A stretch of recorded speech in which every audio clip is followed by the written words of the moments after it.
흥미진진한 것을 원한다면 전기차를 타고, 지루하고 싶으면 토요타를 타세요라는 다소 자극적인 배너를 블룸버그가 소개했습니다. 그러면서 일본의 전기자동차가 많이 뒤처져 있으며 토요타가 향후에 힘들어질 것이라고 예상하고 있습니다. 퍼블릭 시티즌을 포함한 여러 단체에서 토요타는 전기차 사업에서 뒤처져 있다고 비판하면서 토요타 아키오 사장에게 공개 서한을 보냈습니다. 어떤 자동차 제조업체도 전기차에 대한 소비자의 수요 급증에 맞추지 못했지만 토요타는 이를 충족시키려고 시도조차 하지 않았다. 토요타가 전기차로 신속하게 전환하는 것이 반드시 가능해야 되며 그렇지 않으면 쇠퇴할 것이라고 전했습니다. 블룸버그 인텔리전스에 따르면 테슬라는 세계 최고의 전기차 제조업체입니다. 그 뒤를 중국의 BYD, 독일의 폭스바겐이 따라가고 있습니다. 일본 제조업체는 20위 안에 들어있지도 않습니다. 전체 차량 판매는 2022년 3분기까지 전년 대비 약 4% 감소했지만 전기차 판매는 80%가 증가했습니다. 이처럼 전기차는 자동차 업계의 큰 부분이 되고 있지만 지금까지 일본은 뒤처져 있다고 알려져 있습니다. 약 25년 전 프리우스 하이브리드 자동차를 출시한 토요타와 같은 일본 제조업체가 초기에 친환경적인 차량을 개발하기 시작했다는 점을 감안할 때 전기차 부문에서 큰 존재감이 없다는 것은 특히 당혹스럽다고 밝히고 있습니다.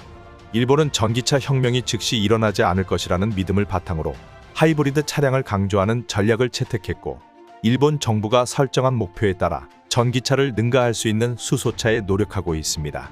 작년 9월 아키오 토요타 사장은 정답이 무엇인지 모르겠지만 다각화된 세계화의 시대에 단 하나의 옵션으로 모든 사람을 만족시키는 것은 어렵다고 언급했으니 블룸버그는 토요타가 전기차에만 집중하고 싶지 않다고 해석하고 있습니다. 그리고 지난해 5월 토요타는 전기차 SUV를 출시했지만 바퀴가 빠지는 문제로 6월 판매를 중단했고 그 후 판매가 재개되었지만 수량을 제한했다고 전하면서 일본이 지금까지 시장에 판매한 전기차는 실망스럽다고 평가했습니다. 일본 자동차 산업이 전기차를 따라잡아야 하지만 이미 너무 늦었을 수도 있다는 암울한 지적을 하고 있습니다. 그리고 카를로스 곤 전 닛산 회장도 닛산은 선구적인 힘을 잃었다고 지적했고 중국의 BYD와 같은 라이벌을 따라잡기 위해 고군분투할 것이라고 말하기도 했습니다. 그리고 그는 현재 전기차 투자 금액이 너무 작고 너무 늦었다고 평가하고 있습니다. 일본의 반도체 및 소비자 가전 산업은 혁신적인 제품을 상품화하지 못해 쇠퇴했지만 일본 자동차 제조업체가 같은 일을 겪을 것이라고 우려합니다. 나이세이 연구소의 수석 주식 전략가는 우리는 이미 뒤처져 있고 주도권을 잡기가 상당히 어려워지고 있는 것 같다고 말했습니다. 블룸버그가 집계한 자료에 따르면 미국의 2021년 일본 6대 자동차 제조업체의 승용차 시장 점유율은 약 40%였지만 2022년 3분기에는 32%까지 떨어졌습니다. GM이 2022년 미국 자동차 판매에서 1위를 차지했으며 토요타는 같은 기간 9.6% 감소했습니다. S&P 글로벌 모빌리티는 지난해 11월 보고서에서 2022년 전기차로 전환했던 많은 소비자들이 기존의 토요타와 혼다를 몰던 사람들이었다고 지적하고 있습니다. 가장 큰 문제는 전기차로의 전환이 예상보다 훨씬 빠르게 진행되고 있다는 것입니다. 독일과 영국에서 판매되는 신차의 약 15%, 중국은 20%가 전기차였습니다.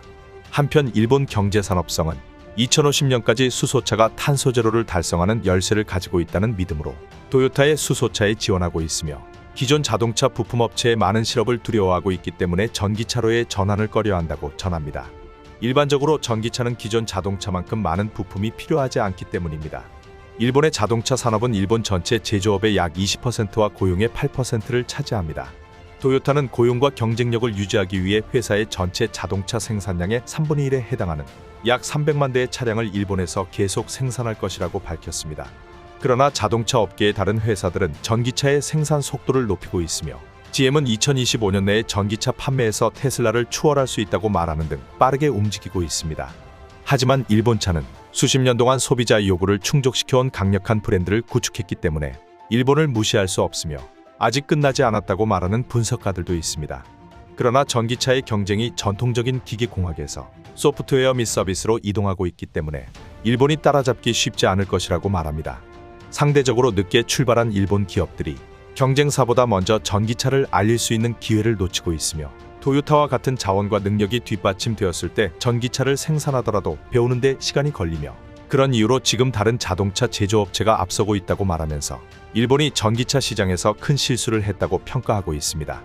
일본 반응 보겠습니다. 보조금이 없으면 전기차는 비싸. 아직 성장의 여지는 있지만 모든 자동차를 전기차로 생산하기엔 너무 이르다고 생각해. 글로벌로 전기차 이동은 분명하기 때문에 노력하면 좋겠지만 어려운 점이 많다고 느낀다. 값싼 수소를 빠르게 생산할 수 있는 시스템을 만들 수 있다면 게임 체인저가 될 것이다.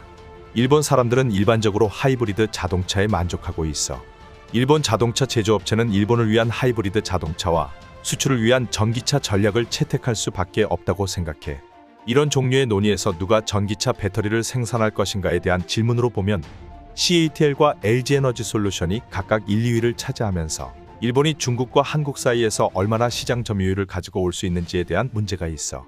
이 부분이 약하면 대부분의 이익이 결국 배터리 생산국으로 갈 것이므로 배터리 생산 능력에 집중하는 것이 좋아. 유럽, 미국, 중국의 경우에는 전기차에 집중할 수 있고 일본과 같은 인프라가 없는 국가는 수소차와 가솔린 차량이 좋다고 생각해. 미국은 공화당에서 대통령 당선이 되면 전기차의 흐름이 바뀔 수 있기 때문에 뒤처지고 있다고 결론짓기에는 아직 이르다고 생각해. 공화당은 환경 조치가 경제에 부정적인 영향을 준다고 생각하거든. 글로벌 트렌드는 전기차이며 개척 국가는 중국인데 내연기관 자동차에서 일본 기술과 경쟁할 수 없기 때문에 전기차를 선택한 거지. 개인적으로 몰락했던 일본 디스플레이 산업이 생각나는 기사입니다. 시청해주셔서 감사합니다.